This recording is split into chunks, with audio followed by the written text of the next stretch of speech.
Good evening. I'd like to call to order the October 7th, 2025 regular board meeting. I'd like to announce that the meetings of the Mechanicsburg Area School District Board of Directors are being recorded and live streamed for the purpose of transparency and increased public access. The live stream, along with recordings from previously held meetings, can be found on the school board's YouTube channel. It's time if we all would like to rise for the Pledge of Allegiance. I pledge allegiance to the flag of the United States of America, and to the republic for which it stands, one nation, under God, indivisible, with liberty and justice for all. Time we'll have a brief moment of silent meditation.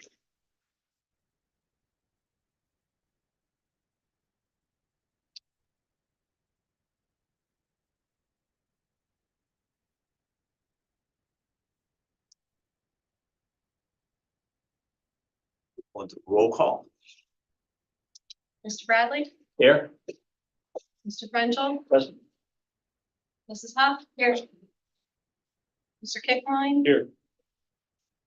Dr. Lebo, Ms. Morgan, here. Dr. Rhodes, Mr. Sanker, Here. Mr. Rupp. Here.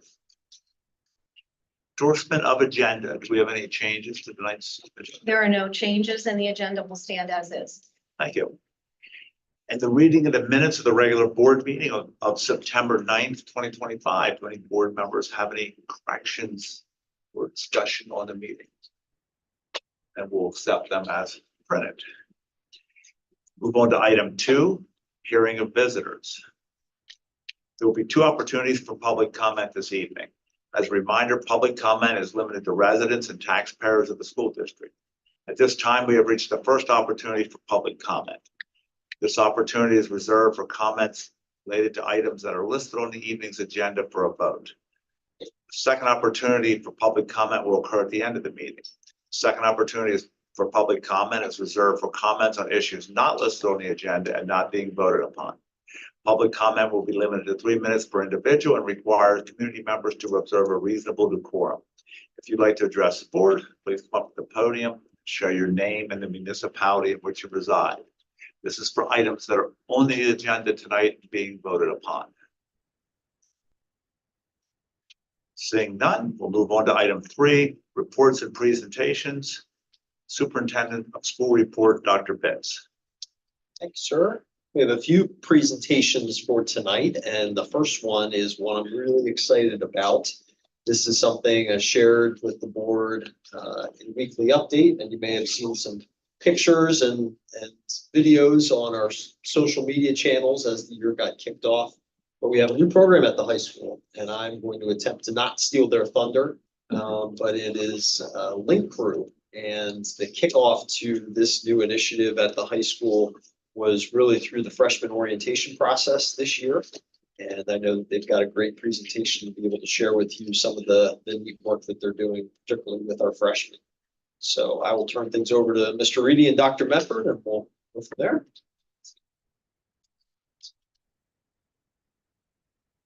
All right, well, good evening, board. Before we get going here, I just want to share on behalf of the high school, our staff, our students, thank you very much for your ongoing commitment and trust that you have for us. If it wasn't for you, programs like this wouldn't be happening. So we really appreciate everything you're doing behind scenes to support us every single day. So thank you very much. I want to keep my remarks brief. I'm going to pass it to Dr. Medford here. There's so many things to be proud of in our community. Every single day, our students walk our hallways and they make choices that influence not only our programming, but they influence their peers. And it's something that as a school district, K through 12, we have a very strong emphasis on contributing to society in a responsible way, in an ethical way, in a socially conscious way, in a way that empowers others to be their best selves. And one of the things that we've been proud to evolve in time at MASH is this concept of this mentorship concept. So very proud of our staff and students that have given themselves up over many, many, many months, and very proud of our team. Our administrative team is here tonight. Dr. Medford, we'll pass this off to her, and she's going to share more of our story about Link Crew. Thank you so much, Mr. Reedy. All right, so I'm going to ask my team to come on up here while we get started. This truly is, it truly took a team approach to it. It was a monumentous task, and I just want to, again, echo what Mr. Reedy said about our appreciation to the board and the district for allowing us the opportunity to bring this absolutely amazing program to our students. So that couldn't be possible without your endorsement and your letting us do this. So to give you a little bit of information about what this is, here we go. So what is Link Crew? Very simply, it is a international, yes, international, not just here in the United States, an international research-based mentoring program that is designed to bridge that orientation for freshmen coming into high school. There is much research that shows that that freshman year of high school is such an indicator for student success, for graduation and beyond. So putting the resources together to be able to support our freshmen as they're transitioning through to be very successful and graduate on time is the goal. So it is a peer mentorship program that relies heavily solely on our amazing upperclassmen in the building with their leadership. So with that being said, I am going to pass the baton over to one of our amazing coordinators, Ms. Chow. Good evening. Thank you for having us here today. So the reason we wanted to bring Link Crew to MASH, as many of you know, we've had a ninth grade orientation program for many years. And essentially it just brought the ninth graders into the building, showed them around, they got to hear from administration. But what it was lacking was a true relationship between students and their peers. And so bringing Link Crew to MASH helps in so many ways, and we've seen the benefits of it already. As Dr. Buffett mentioned, there's a vast body of research that shows that peer-to-peer connection is really what works. But the benefits don't only extend to the freshmen that are coming into our building, they extend to our incredible leaders as well. So it gives them an organic opportunity for mentorship and leadership skills. And to really take charge tomorrow when they go into the classrooms. We are actually asking the teachers in those rooms to allow these students to run the show themselves. And so there are very few opportunities for students at that level to be able to have that level of ownership. So not only do the benefits go to the freshmen, they also certainly accrue to the juniors and seniors in our program as well. So overall, raising school spirit, school morale, the data shows test scores will go up, attendance rates will go up. So many benefits to this program. Thank you. So it's my privilege to speak about the numbers. In my 19 years in the district, my yearning has always been for students to own the building. They own the building, they own their education, it transforms the whole culture. There are 1,500 students, 100 of us, and I was telling them they wanted to take over the building, they could. So let them take it over in respectful, ownership, compassionate, visionary ways, to transformational for not just them, but for our underclassmen as well too. It's been remarkable to see it happen. We had 168 students apply. We had 90 students accepted in the leadership program. About 70% of our freshmen attended. It was this beautiful, organized, chaotic moment to watch them just be welcomed in, invited into our building in a new way before the first day of school transition. These young people gave 13 hours of training in the summertime. We'll talk more about that, and then right before the year started. And we had the privilege with your support to attend just a remarkable training day. So thank you for your support of us and the chance to let our students speak. These folks and the other 90 or so of their junior and senior colleagues went through some intensive training to get them ready. And it's really one of the pieces that I love about this program. Yes, getting our freshmen involved and having that sense of belonging from day one feels great. And that's a very key piece of this, but also to think that you have 100 juniors and seniors getting leadership training and getting that experience, and then play that out over a few years, another group in the next year, another group in the next year, and you've really built up quite a sense of leadership and ownership amongst your upperclassmen.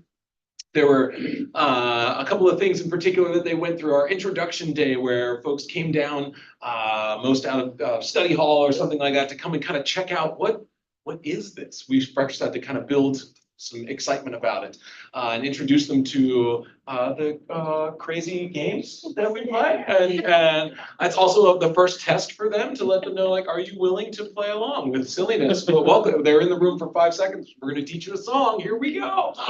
Pat clap with me, everybody. And they had to either jump in and go, okay, I think it's weird, but I can do it, or run for the hills. And those that chose to go, yes, I think I see something here, signed on to say, I want to apply for this. And then those that were accepted came back in May for a morning where we run them through the curriculum that they will then lead with students for the first time. In May, it's just introducing them to it, and the curriculum is designed around group dynamic theory and sort of building a team so that when they have their small groups, they know that they can take them from introducing people to build comfort and then getting them into situations to start to introduce risk of sort of sharing and building deeper relationships with their group. That's the first time that they're introduced to that in May. Then they go away for a while. We got the summer, and then they come back, and we had 2 days, which may seem like a lot of time, but in 2 days, this was it Monday, Tuesday? It was a Monday and a Tuesday, great. To say, here's the curriculum again, but this time now with the lens of you will absolutely be leading this. So here's some little tips on how to lead it. And guess what? Now you have to like put that in your brain because you're gonna do this on Thursday. We're teaching you now, you must do it on Thursday. And then also give them opportunities to learn, here's just how you handle a group. Here's how you speak to your freshmen. Here's how you handle somebody who's maybe not willing to participate right away.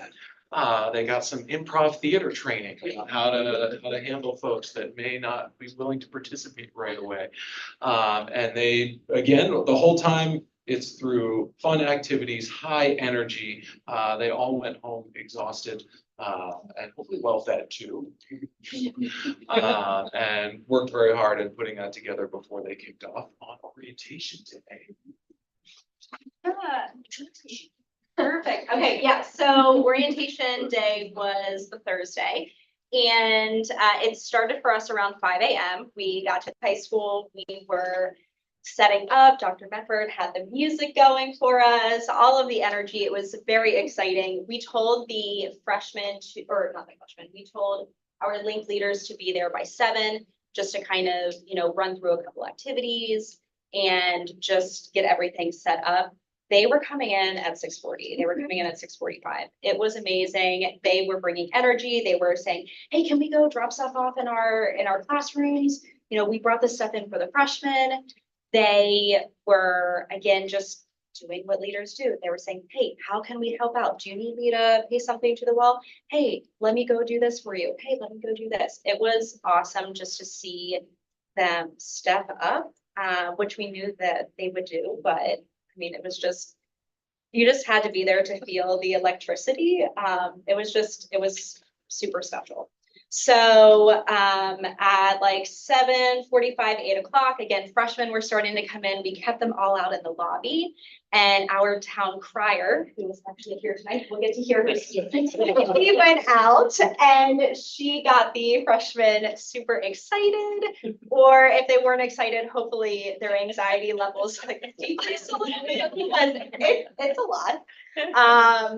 And again, instead of me just talking about the program, Mrs. Chow created this amazing 2.5-minute clip, just kind of summarizing what the day was like, if you want to.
I can't say enough about just the awesomeness that are the Link Crew leaders. Again, you saw most of them on the video. We have 6 of them here tonight, 7 of them here tonight, if I can count. And again, cannot talk them up enough. They were the ones, again, they're putting everything or helping us put everything together, blowing up the balloons, making the welcoming signs, just inviting the freshmen in. So again, I'm sure it's awesome to hear from the coordinators, but you want to hear from. You want to hear from the Link leader. So I am going to turn it over to Julia. Good evening, everyone. My name is Julia Clark, and I'm a junior here at MASH. And I'm just going to be taking quickly through what my day was like. So me and my partner, we arrived at school around 7, and immediately we were so excited to get all of our stuff into the classroom and set it all up for all the students. And then soon after that, we headed straight into the gym and just started being so hyped for the freshmen and dancing and singing and just having a great time. And after that, we did activities with the freshmen and we really got to know our group very well. And after that, we took a quick tour of the school, walked them around a little bit, and then we sent them on their way. They seemed very happy. Thank you. Hello, my name is Leanna Holbrook, the town crier. I'm a junior here at MASH.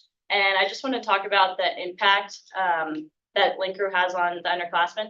And I know, especially for me, my freshman year, I looked a lot for the mentorship from upperclassmen. And I was lucky enough to have an older brother in high school, so I got that for a while. And I feel like Link Crew provides this opportunity for underclassmen that don't have an older sibling or maybe a friend that's an upperclassman, and it kind of gives them this mentor to guide them through high school. And I think that's one of the most important things for high schoolers. Because I know as a freshman, you feel alone and you're like, oh my goodness, this big scary high school, like, what do I do? So I feel like Link Crew and being a Link Crew leader, like, we can provide that for them. And I think that's so important. Hi, I'm Ashlyn Donball. I'm also a junior, and I'm going to be talking about a little bit about the activities that Mr. Kim was talking about that we did during freshman orientation, and also how we connect with our freshmen through activities even now. So during our freshman orientation, we did lots of different games, and some of them were a little reluctant and didn't want to participate, but they definitely by the end had lots of fun, and we were able to see kind of what everyone really liked and their likes and dislikes, and got to really know them and connect with them. And then that way on the first day, we were able to say hi and, really help them have a good first day. And also during advisory, Sometimes we prepare for these activities that we do with our ninth graders and in our groups. And actually tomorrow we have advisory, and we will be with our freshmen tomorrow. And we are gonna have a little fun game, and it's a great opportunity to be able to connect with them. Hi, I'm Abby Jones. I'm Delaney Woodbridge. I'm a senior. I'm a junior. And they kind of touched on it a little bit, but part of being a part of Link Crew was being able to build that connection with the freshmen. And I know, like, it's kind of like cliche to say, but like when you go up to the high school, you're so scared because you're just a little freshman. But like for us, like for me, at least, being able to be a part of like that first step, like that into that transition to go to a new school was like, bittersweet. I got to be a part of something. And even if, I'll do Link Crew next year, hopefully, and I'll have a new group of kids, and I have all these kids, and I might not remember all of them, but they'll remember me, and it's really special. And I like having that connection with them. Yeah, sort of like Abby said, not only is it really important to the freshmen to be able to have like an upperclassman, a senior, wave to them and say hi to them, like, oh my gosh, a senior just said hi to me. Not only is that really special for them, it's also really special for us too, because I've had other Link Crew leaders come up to me and be like, oh my gosh, one of my kids said hi to me, like, they remember me, they know my name. So it's really special for so many people in the building, and excited to grow that. Hi, everyone. My name is Ari Agarwal, and I am a junior here at MASH. And I'm going to be talking a little bit about the impacts that I saw after orientation day. So I had a couple of freshmen come up to me, ask me questions on their schedule changes, like day sixes, advisories, and whatnot. And then also like helping find their classes because it's a brand new school and it's really big compared to middle school. And then also advice on how to like balance their academics and extracurriculars, because that's also really difficult. I know a lot of freshmen who are going into freshman year and taking lots of honors and AP classes. And that's a really big jump from middle school. And that really showed me how comfortable the freshmen are talking with the upperclassmen. And that itself built a real sense of community within our school. And it also helped me and my fellow peers grow into better leaders. Hi everyone, I'm Kenzie Shockey, and today I'm going to be talking about the legacy that Link Crew is leaving behind.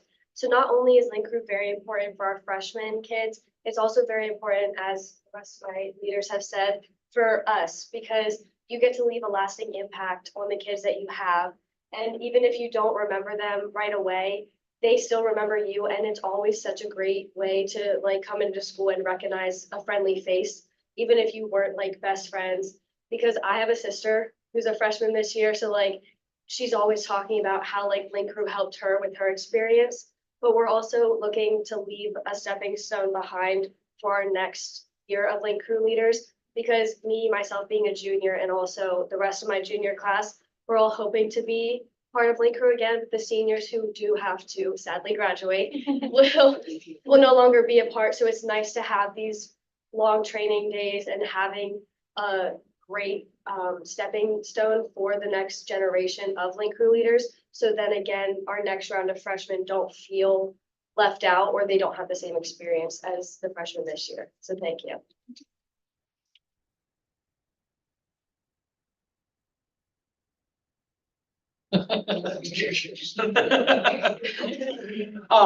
In an effort to Okay, have. I'm sorry, if, one more back there, is there another? I'm gonna give the teacher. All right, thinking sure, like. No, I'm just saying, like, it's going down the line though, like, what else are we doing here? I got this.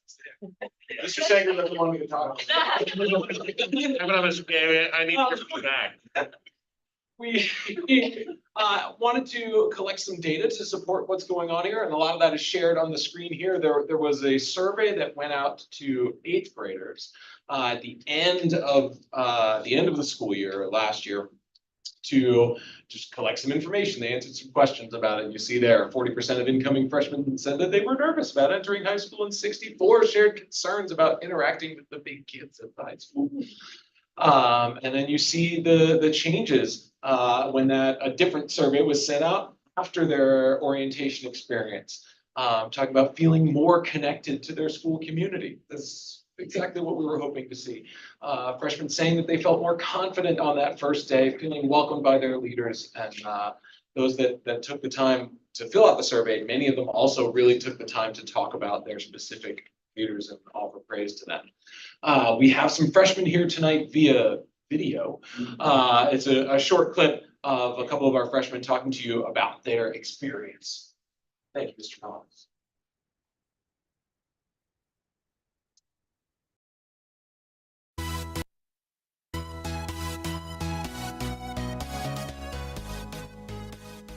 Hi, my name is Lily Shockey. Hi, I'm Nolan. Addie. Hi, I'm Peyton. My name is Ella, and this is my opinion on the Link Crew experience. I enjoyed how much they wanted to help us, and I really enjoyed how many interactive activities there were that we as students could play along with. My first impressions of the morning at Link Crew were very high. I had a bunch of fun. It allowed me to meet new people and understand how the high school system works. And Link Crew definitely helped me feel more at ease about the first day of school. They were really helpful. I felt like it was nice learning from kids that were closer in age gap to us than teachers, and they were just really nice and helped us learn our way around here. My favorite parts about Link Crew experience was definitely just being able to get into school and look around before the start of the school year, and also ask questions to someone who's been in high school for a while and understands everything. They were all very nice and very helpful. They answered any of the questions I had, and I still keep in contact with some of them. I have interacted with my link leaders since school started. Actually, not too long ago, one of them reached out to me by email and just wanted to see how my school year was going so far, what's new with life, and if I was going to join any clubs or activities after school later in the year. Sometimes they also just see me in the hallway and say hi, which makes my day sometimes. They were really kind. They were able to answer any questions that we had. They just made sure overall that we had a really good experience with our. I have talked briefly with my one link crew leader, Adra, and she was very sweet and emailed our group a few weeks ago checking in on the school year. All in all, I think Link Crew was the best experience I've had going into new school.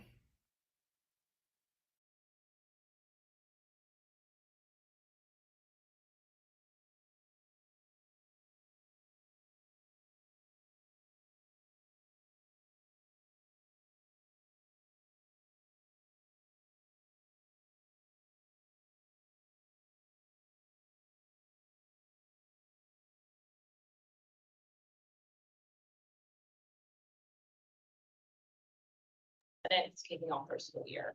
I've seen this firsthand in my classes, and then I also have a freshman group that I'm getting to know, and they have been more willing to participate. They're engaged, they're excited to be there and be in our group. We have those days. And then just the continuous team building activities, encouragement, mentorship program, or mentorship opportunities that Link Crew is providing the high school students is just really, it's already positively impacting the culture at MASH. So that is one thing that has been really neat to see. All right, so where do we go from here? The future of Link Crew. I think this is the most exciting because, as you can see, we have a phenomenal team of coordinators and also the juniors that you've seen and our seniors. So I really do think when they say the sky's the limit, I think it's even beyond that for what we are doing and the capacity we're building within our schools and within our leaders. We are hoping that as our high school schedule evolves and programming evolves, that there are additional spaces and systems available to provide even greater capacity, even more time and more space. Very briefly, they touched on the idea we have our crews and our advisories that meet every so often. We are programming and coordinating activities that we train our Link Crew leaders in to then go in and push them with our freshmen. So the goal right now really is that social emotional, but as our program develops, we are looking to add that attendance and the behavioral and academic supports as well. So really, they tell you when you go to training and you're excited and you want to do everything just because it's so amazing and good for kids, they tell you really focus just on that first year, on that orientation. Make that orientation great. We said we can do better. We have way better kids that deserve more than just an amazing orientation day. And through the dedication of our coordinators and our Link Crew leaders, they are bringing that dream to fruition, to where it's not just that great orientation day, day one. We are really carrying this out through the year. So we are so excited. And again, we just appreciate your support because this couldn't happen without you being willing to take a chance and let us do this. So thank you so much.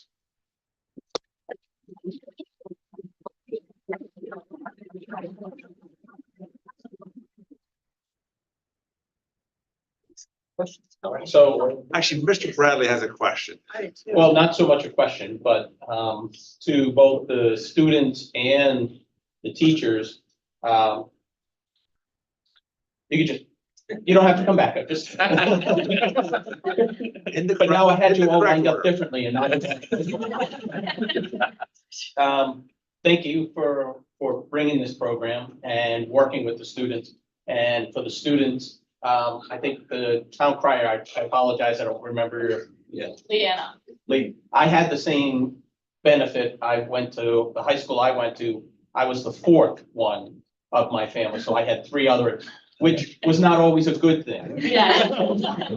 But just to begin to understand the lasting impression that you have of doing something like that to help somebody feel more comfortable, help somebody feel more relaxed. I'm sure the numbers, 60%, 40% were really scared, 64% were kind of I think the number is probably really even higher than that. They just didn't want to admit that. But the things that you're doing now to help them feel more comfortable, to help them feel more relaxed is just going to improve it. And whether you realize it or not, you're probably building the next Link crew. These are the ones that are going to, when they're juniors and they're seniors, they're going to say, I remember my Link leader, I remember what they did for me, and now I want to do the same thing for those coming in. So thank you for taking the time. Thank you for what you do with these incoming freshmen, and just keep doing it. And remember that when you go forward, it's always that opportunity to help others, that make others feel comfortable, because it'll make you feel that much better that you're helping them out as you go along. So thank you, and thank you to all the teachers for doing what you do.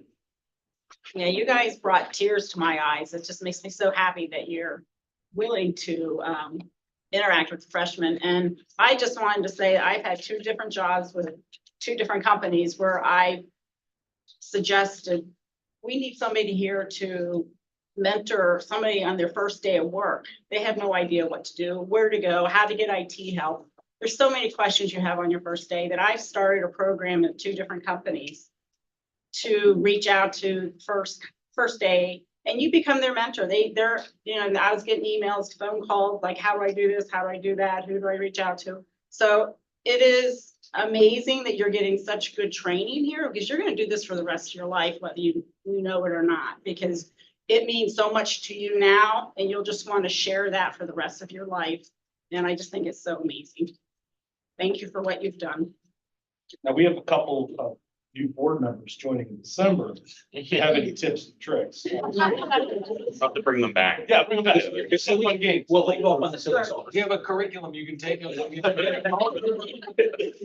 Okay, I had a son who's a freshman this year, and he, in social situations, he's somewhat discerning, but he also is reluctant for change. But he came out of that first orientation day, and he was excited to go to high school, and that anxiety was lowered. So however you did it worked great. So, thank you for sharing. Thank you. We also want to quickly thank our students who came to present tonight. So we'll swag that.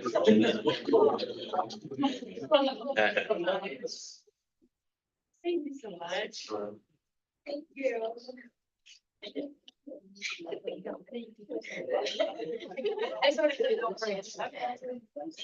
I don't know where to shout it out.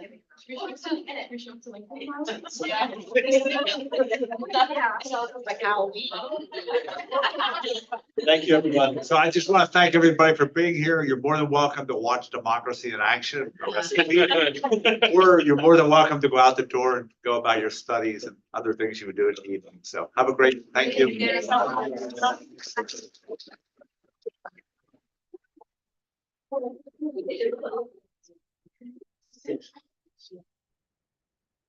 sorry. All right, well, how do we top that? Mr. Remick? You have. Brad's gonna sing. Savings. Sorry, Mr. We, next on the docket here is we had a bond sale today, and it might not sound as exciting on the surface, but I think we've got some exciting results to share. Yes, did it to me again. I'm on the agenda after an awesome presentation. And I get to talk about municipal bonds. Okay. Sing about that. Hopefully everybody can stay awake for a moment. But we do have some good news for you. As was mentioned, we conducted an auction for the refinancing we discussed, I think it was in August, for refunding part of the 2018 bond issue. So that auction was conducted today. We have the results and the ultimate savings. I think when we talked in August, we had projected something like $250,000 of savings, and I'm pleased to report that we surpassed that today. One of the things that I wanted to share with you is I know we have my interest rate chart on the second page, very colorful and so forth. One of the things that's always interesting to talk about was I think the Federal Reserve met and reduced interest rates in September, and for municipal bonds, really didn't have an impact, right? It was all priced in. I think that's what I mentioned in August. So proceeding with this plan in due course does seem like the right thing to do. The other thing I'll point out on page 2 is if you look on page 2, it lists all the different firms that submitted bids on the internet today. We had 9 firms submit those bids today. And I don't think that's an accident, because we brought a transaction, the Mechanicsburg School District did, that hasn't been seen in Pennsylvania, okay? That is a lot of bonds within 10 years. Most everybody else doing new money has bonds at the end, buying 15, 20, 25-year bonds. Brought something to the market in Pennsylvania that they hadn't really seen before. You'll notice that the firms were very close on the bids. The true interest cost of the lowest bid was Janney Montgomery Scott, 2.84%, and the last was 2.9. So that's pretty condensed bidding. A lot of bidders, condensed bidding, things of that nature. The other thing that we did is, although we went for bond insurance and qualified for it, the bidders didn't bid with it. They were willing to just buy your bonds without any insurance associated. The way that works, just so you're aware, is if you want it, you can click a box, but that counts towards against your bid, if you know what I mean. Okay, it's kind of like a fee. So we say, okay, if they wanted it, they can have it, but it just that we have to calculate that premium in there as well. The other thing that we did and we discussed was because the bond issue is relatively short and the way that bidding has been happening lately for bonds after a call date, we decided to not put a call date. Since you have so many other bonds that are callable or soon to be called, we wanted to monopolize on getting the most savings we possibly could on this. Because even if we put a call feature on there, there will only be like 4 years left and not a lot of bonds. And based on, without getting too technical, the way that things have been bidding, we believe that it would have been a significant reduction in your savings had we done that. So that was a strategic discussion that we had. Also, I think was what happened on page number 3, all the competition. It just really was kind of good structure and everything to do.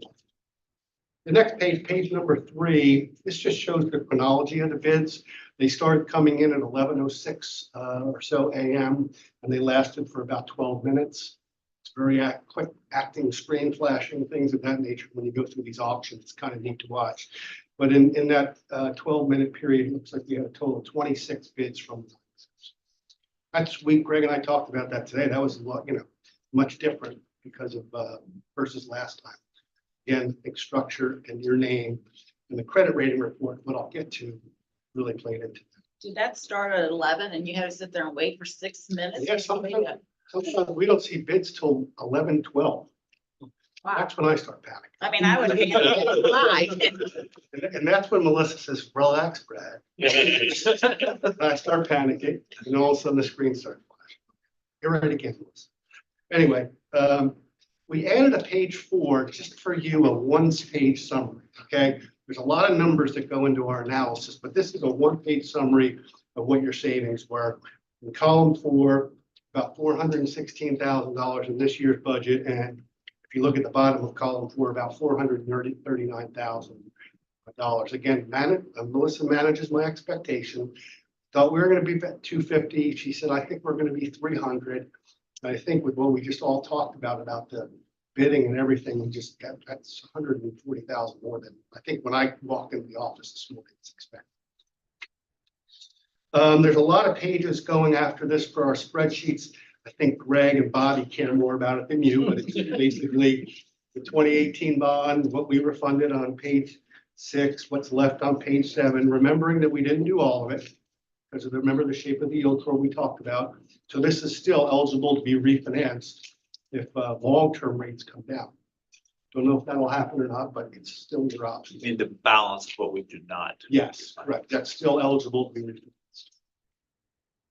And then my page number 9 actually basically is the detailed numbers around my summary page, that 439,000 savings. I also should repeat that that's net of the costs that are shown on page 10, and it's net of plan con, and we did not extend debt. And we paid it off in the same amount. And we just replaced the liabilities with the lower. And because it is a reimbursable issue, the state share is listed. Correct. With the state. Yeah. Yeah, you're very generous at the count. So if you actually looked on page 9 on the bottom right, there's a savings allocation. What your local share was 439. The state saves about 43,000. Again, the reason they do that happens is because they reimburse you on your debt payments. Because your debt payments went lower, they have less to reimburse you. Same percentage. Nice. So, if you were to ask me, and one thing, what were the rates on this bond? If you look at column 4 on page 9, it ranged from 2.6 to about 3.1%, which averages on page 10 about, there's a box that says yield of the issue 2.82%. Throwing a lot of numbers on you at you here. That's your fixed rate 10-year loan. As you can see, that's well below where Federal Reserve rates are. Again, kind of evidence that this has all been priced in. Transactions. Next couple of pages, this is page 11, is all your existing debt. It lists for if you would say, okay, how do my payments look in aggregate? This tells you by year. There's the bottom half's a little bit lower because there is a little plan con you get for some existing bonds. But those are all the bond issues you have, principal and interest payments by fiscal year. Just for a summary, it also lists on the bottom when it says call date. Those are the dates at which they can be used. The last thing I want to point out real quickly is the S&P credit rating report. That is on pages 13 through 17. And there's always some good things to take away as a board member to read these. Okay. One thing I want to point out on page 13 under credit highlights, Mechanicsburg Area School District's positive financial performance and good financial management continue to provide credit stability. Okay, so that's something that an investor reads. Okay, in the middle of page 14, there are some bullet points. Talks a little bit about some of the strengths of Mechanicsburg. Residential and robust local economy with good income levels that are slightly above the national average, good financial management practices, and strong general fund balance. Okay, those are all things that are very credit positive. On the bottom of page 14, continuing on the top of 15, there's an outlook, and it talks a little bit about what can make your rating go up, what can make your rating go down. Right now, you're in a very stable mode. They don't anticipate anything happening for the next couple of years. But the downside scenario, we could lower the rating if one-time spending, capital spending, or other budgetary challenges led to a material decrease in reserves. Okay. And then on top of 15 upside scenario, we could raise the rating if the debt burden were to moderate. We just went through a lot of capital projects, right? We just did a lot of stuff. So now we're paying down the debt, okay, as time goes on. So you're chopping away at that. And so you can read that paragraph for yourself. If wealth and income levers were to improve. But basically, very good rating report. This is something we share day before with all the bidders. They can get it themselves. We proactively email everything out and say, hey, take a look at this. Results were good. I think Rhonda's got good news as well to solidify this, but I'm happy to answer any questions. Good job. Thank you, Brad. I do want to thank Greg and Bobby. They were awesome. Information getting into us, rating call. They represent the community very well when dealing with people in ivory towers. Good evening. My name is Rhonda Lord. I'm with Saxton and Stump. Steve Hobbs, I believe, did your bond council work in the past. He's having some health issues, so working with Gareth to help you out, and pleasure to be here tonight. So as boring as Brad's presentation was after the other students, mine's even worse. This is the legal document that we need to file with the Department of Community and Economic Development. There's a copy in front of each of you. It's very long. There's a lot of things that have to be in there for DCED purposes. I'll just point out some quick highlights, but if you have any questions, please feel free to ask me. So the first page and a half is basically the background of the resolution setting forth that you're refunding a portion of the 2018 bonds. So it just spells out which bonds we're refunding.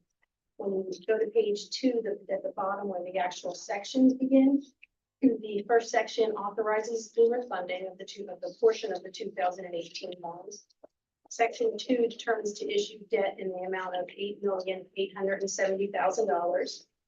Section 3 sets forth that the refunding complies with the Debt Act and that there's going to be an overall savings to the school district. Section 4 sets forth that the remaining useful life of the projects that were financed by the 2018 bonds. Again, that's just a requirement of the Debt Act. The Section 5, the debt will be non-electoral debt. Section 6 and 7 are where you determine to accept the purchase proposal, the winning bid Brad just presented of Janney Montgomery Scott.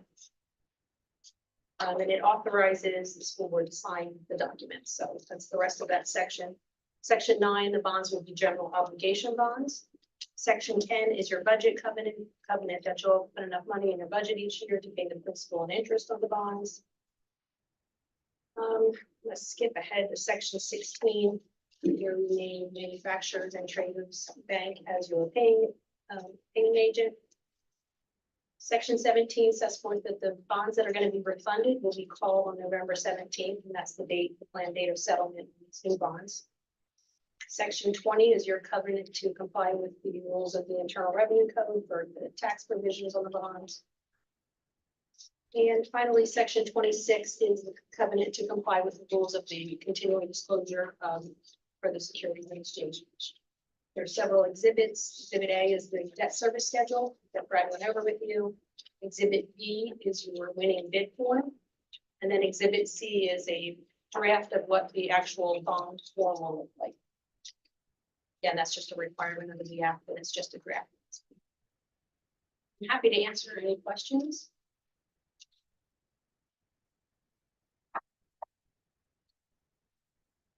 Did an excellent job. Yeah. Thank you very much.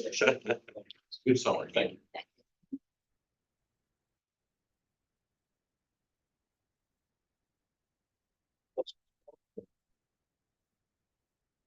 So let's see, one more topic. We'll stay on the budget side of things for just a moment, and this is really a non-update, but just continue to let the board know that things at the state level are seemingly no further. So we continue to wait, see. Obviously, I provided a little bit more of a robust update last time around, but we continue to talk with our associations and our legislators and continue to push for the things that have been since the beginning. We'll see what happens. They're in session now, but I don't think there's much of a positive outlook that this session is going to get anything. We shall see. Last item is a little bit of an update from the realm of the PIAA. So I want to be able to share this with the board as to some ongoing court cases that are happening right now and how that's impacting the PIAA and some of our local neighboring districts. But then will certainly continue to impact us if things continue in the direction that they are right now. So this has to do with students that are attending religious schools and their ability to participate in our extracurricular activities, specifically, obviously, in the case of PIAA, our athletic teams. So you might remember that for many years, there have been some opportunities for that to happen through co-op agreements. That's something that has been in existence for a long time, where you can partner with a private school within your district to be able to allow students that are attending that particular school to participate on your athletic teams. More recently, there was a court case where some individuals were suing the PIAA, saying that their child should be able to participate in their home district's athletic team without the existence of that co-op. So that has obviously continued through the system, but ultimately the PIAA did enter into a consent order with the folks that were in the litigation. And right now, the consent order is specific to this fall's activities, this fall's sports teams. But the PIAA has indicated that that was just temporary because obviously fall sports right now are happening. So they needed to create that first part of the settlement, but they are continuing to look at what changes to the bylaws for a permanent change to this would look like. So I'll read to you what their statement from the PIAA to us was.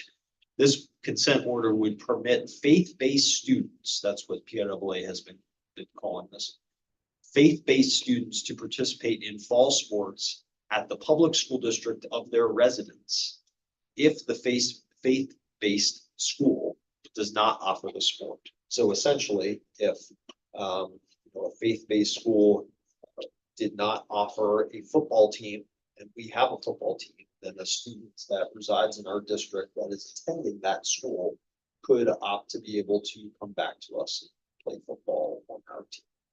A couple things to note about this consent order, and presumably moving forward, the change to the bylaws is that it's specifically calling out students at the district of their residence.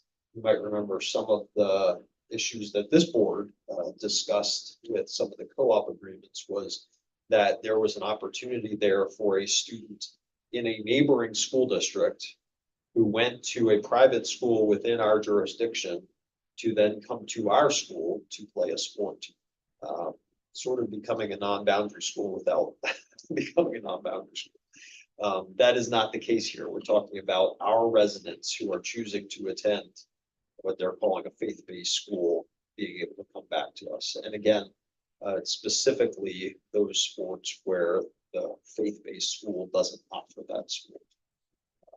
So ultimately, it seems to be going down the direction of this becoming something that will happen for the PIAA, which would be in line with what we currently do with our homeschooled students and our cyber charter students. So that would be students as well. Additionally, some of the things that we will have to work through once this becomes permanent is, okay, well, what does that mean for transportation? What does that mean for academics, for discipline, for all those kinds of things that live in Mr. Pahanik's world to figure out.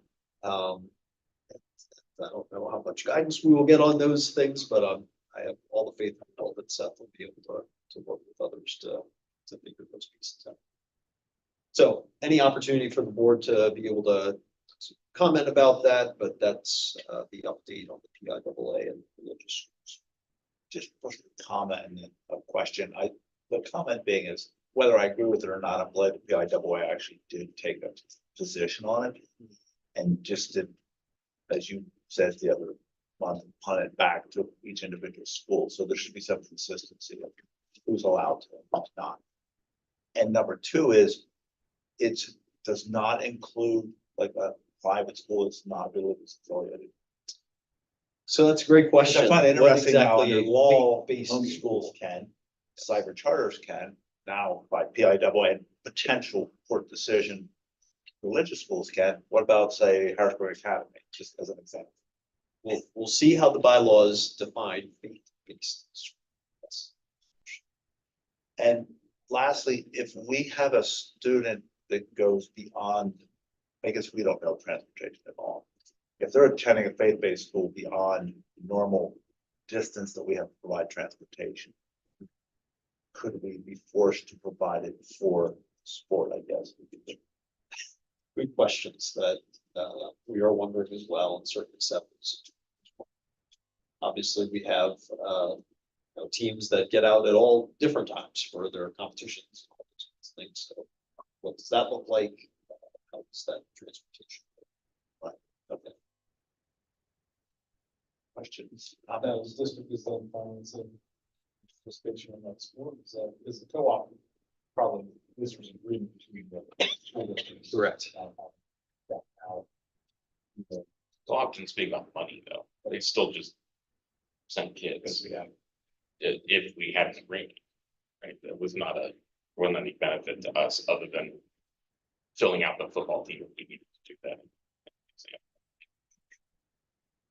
Actually, Jason, I believe the only one I recall we ever were in, it was done because it was interest from people and it was a sport that the numbers were going below the required numbers under the board policy. So it was kind of a win-win to see if they could maybe build that program back up. And then eventually we eliminated that particular program. That's what I want. A lot of times you see co-ops between public and non-public or public and public because of the size of the schools involved and because we're the size we are and have been growing. It's just not something obviously big schools. And that's where I'm sorry, go ahead, Jason. Well, how does that affect our class? Yeah, those are questions as well. So as as those calculations are done periodically, so how many students from those students or from those schools are going to count in our calculation, that's absolutely a question of seven. Lastly, I guess I'm kind of concerned with what if that student tries out for this and gets denied. Yep. There's a lot of questions. Tryouts. So for now, it seems like if somebody wants in.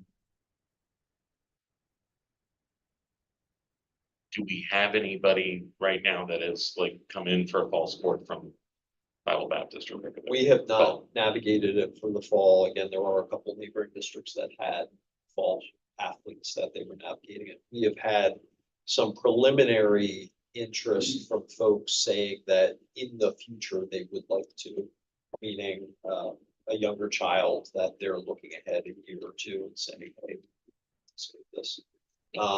I plan on leaving, but I want to come back to swim. Great, that's wonderful. I believe they're already in the faith-based school Gotcha, okay. and are intrigued about the opportunity. It's possible.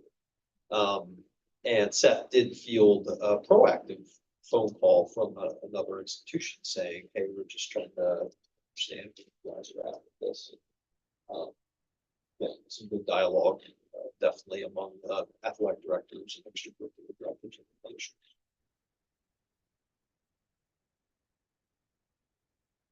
Questions?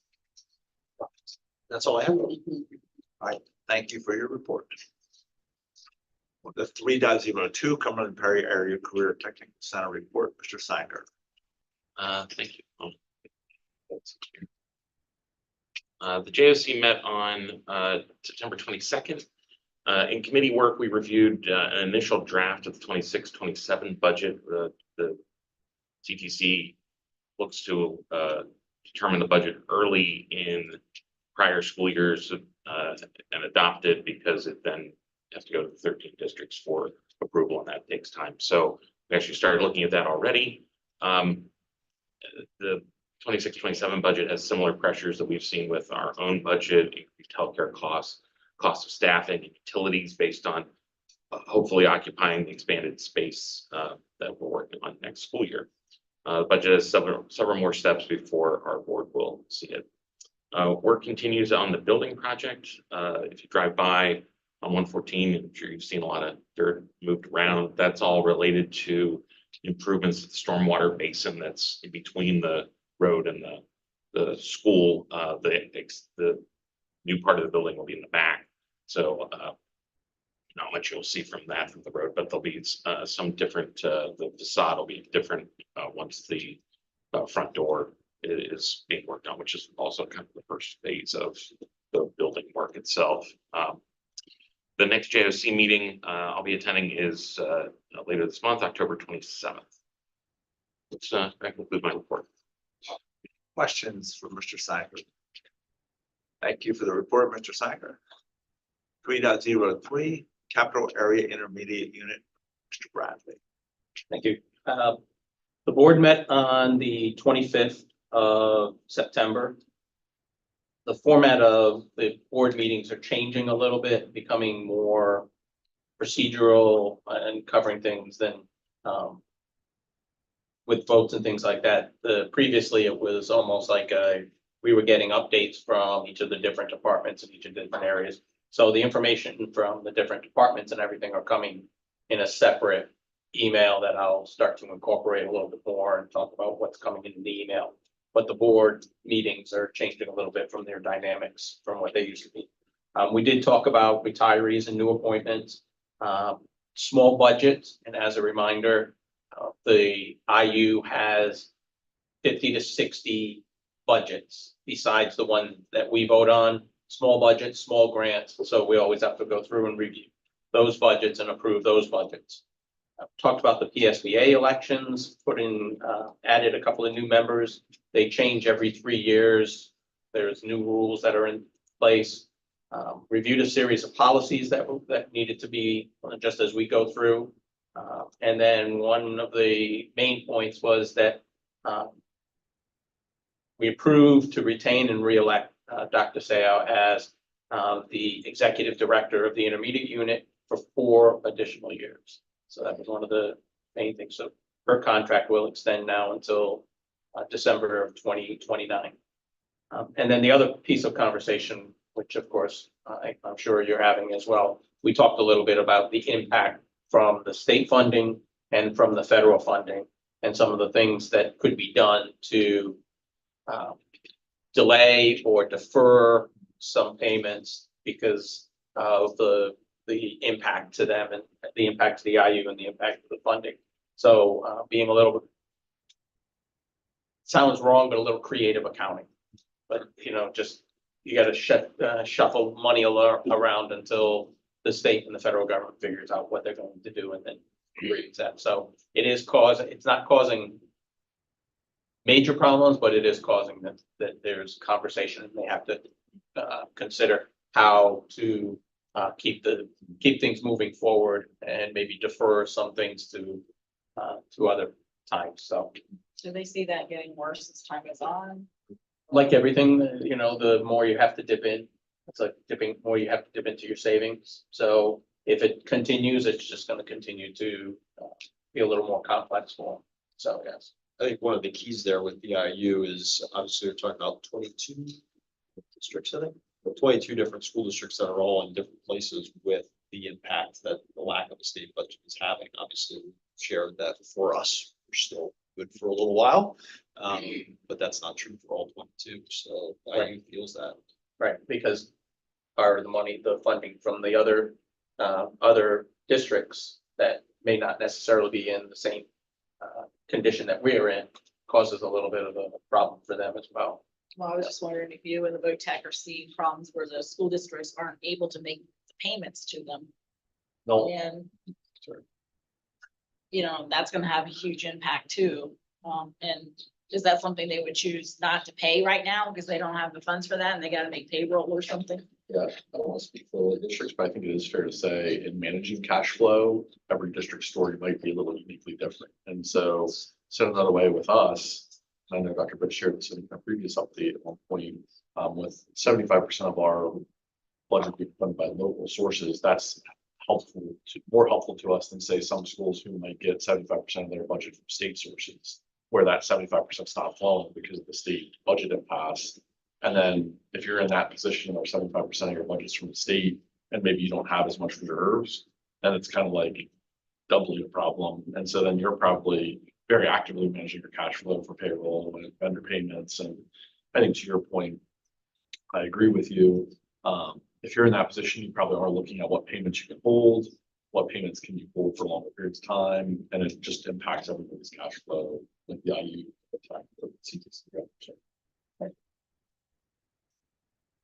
And then the next board meeting is October 20th. Questions for Mr. Bradley? Thank you for the report. 3.04 Wildcat Foundation report, Mrs. Huff. Just that we've started already work on the Wildcat Foundation night. That will be coming up February 20th. Much more information about that. So that date is picked and Yes. official. All set. Very good. Questions? Thank you. PSBA legislative report, no formal report. We've already discussed the lack of the state funding. No change in sight on that. And the question to Peter, but you haven't gotten anything about the legislative meeting yet. I did get something. I didn't see. Well, I think I did. I'll forward it to you, but I did. Okay, I just haven't seen anything, that's why. I Forward know it it's to coming them. up. Oh, Yeah. very good. In the meeting of the state budget, the other thing I'll share, I was in a meeting that they pointed out too, when this has happened before, even from the time they passed the state budget and get all the signatures, PD still has at least another 2 or 3 weeks before they can get the money out the door in schools. So as this drags into October, November, I think that bears watching too, because even from the moment, you know, we can celebrate that there's a state budget, they'll still be a little bit lag before the money starts.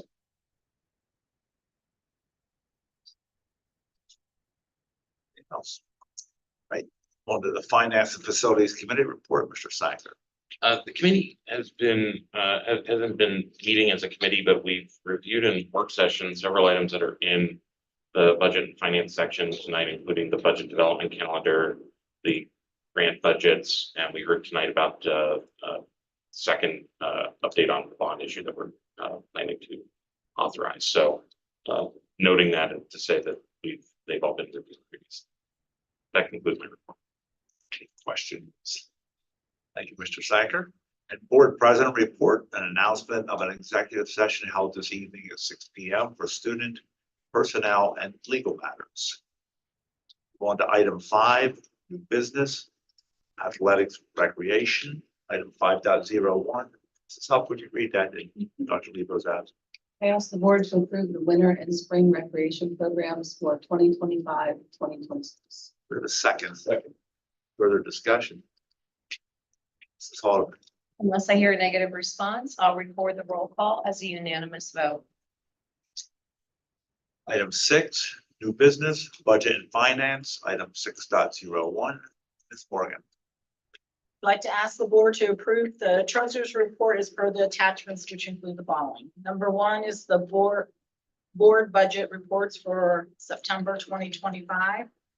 2 is the general fund invoices paid check number 71768 through 71930 in the amount of $852,484.11.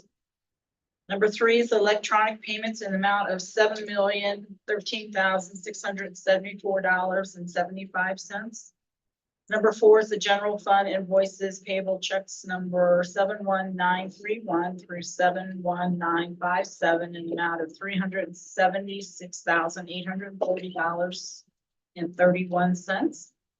Number 5 is the capital reserve fund invoices paid check number 1960 through 1969 in the amount of $845,794.13.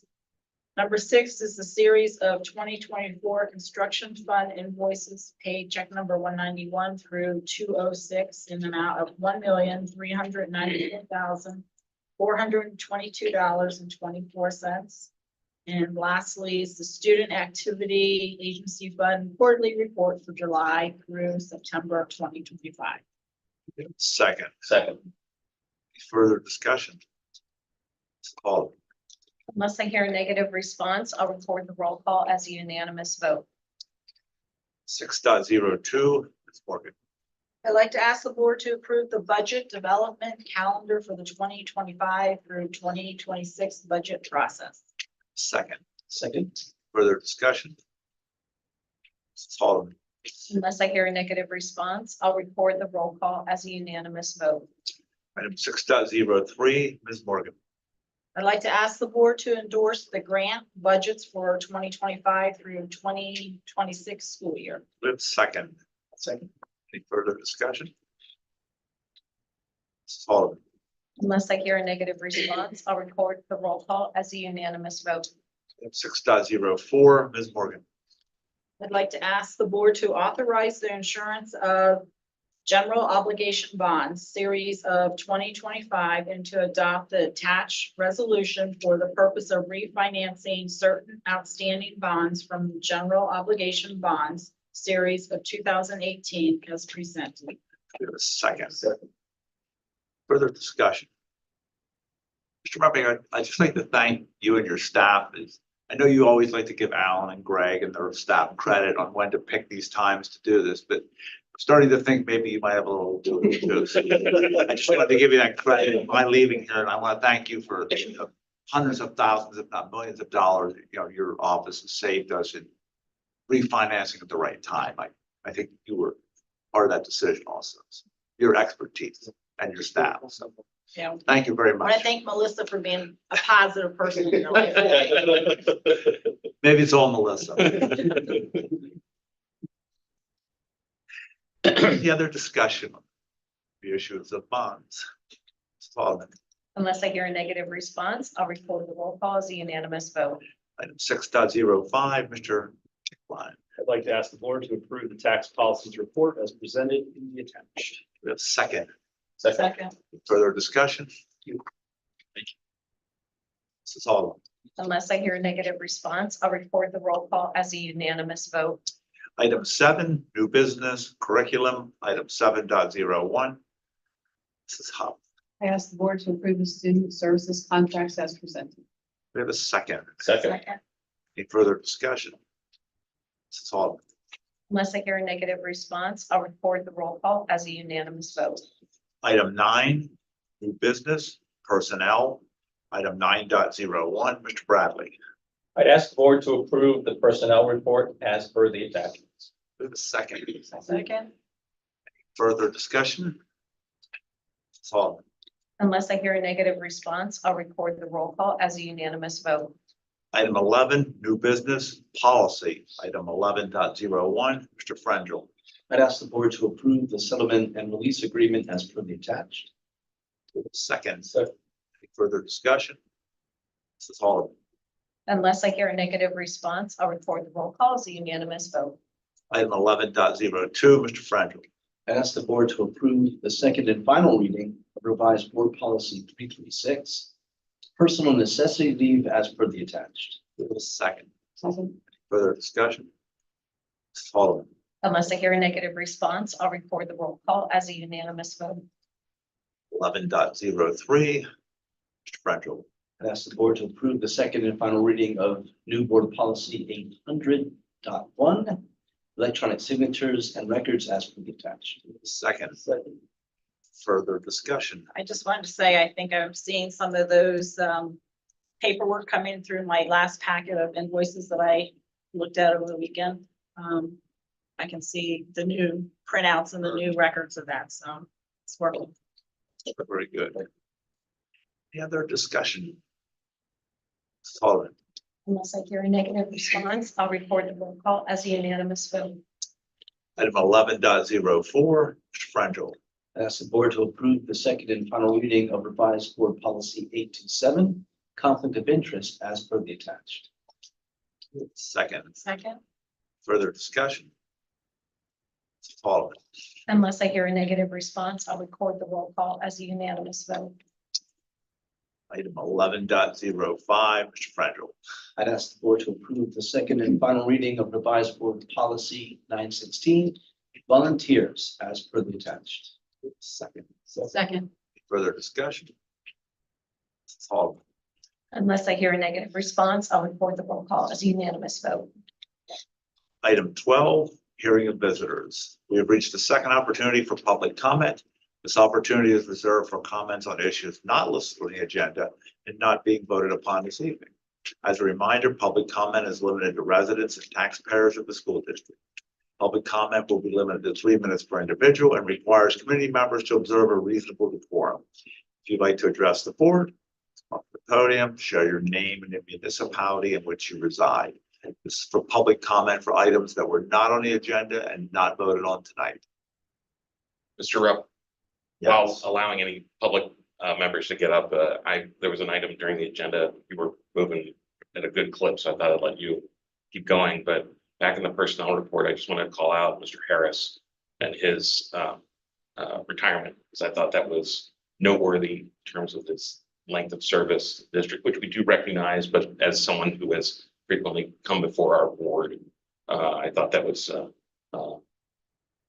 unintentionally anticlimactic to have a 35-year, high school principal and other roles that he's had. I notice he's not here. He's not here tonight, which is a good thing too, to, not have to be here all the time, but I just thought I shout him out. Mention the same thing that, he sat here month after month after month with us for many, many, many years, so. Yeah, and having had a high school presentation tonight and Mr. Reedy doing a great job along with the team, I thought it was I don't know, some sort of full circle moment of sorts that just call him out. So not to take away from any other public comment.